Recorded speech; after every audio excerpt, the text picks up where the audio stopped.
For a very long time, I've been involved in research that relies upon micro and nanofabrication processes to create devices that are really microscopic in scale for a whole variety of different application areas. We're focused very specifically on these little lab-on-a-chip or microfluidic devices, where you take a biomedical laboratory instrument like you'd find at a hospital or something and shrink that down to a little tiny chip. And when we heard about the celebration for this 150-year anniversary, we had one of the folks in the department suggest that there'd be a way of using this new capability in a way that we had not considered doing. And so that's when we started to look at, well, gee, can we print 150 tiny little temples with this super high resolution 3D printing capability that we've developed. I had a new student at the time, Callum Galloway, who had 3D printing experience, and I pretty much said, well, Callum, here's a project,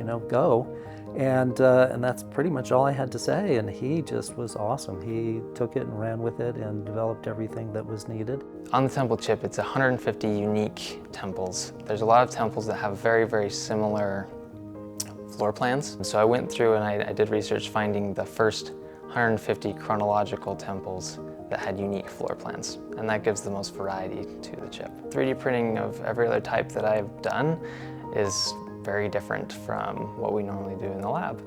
And so this new normal that I had to adapt to came with a lot of challenges just in changing my mindset and being able to take that to the beginning of the process. When I get a good print off and it's this pretty little temple, being able to pass it around between members of the lab and everyone gets to kind of enjoy this technology that we're using in this artistic and spiritual way is really cool. I think engineering inherently is art.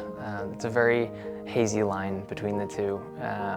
The best art and the best engineering are born really out of passion, and that's something I see very much in this lab. And the fact that it can change the world is really the sweet icing on the cake, that I can be both enjoying myself and be making a difference.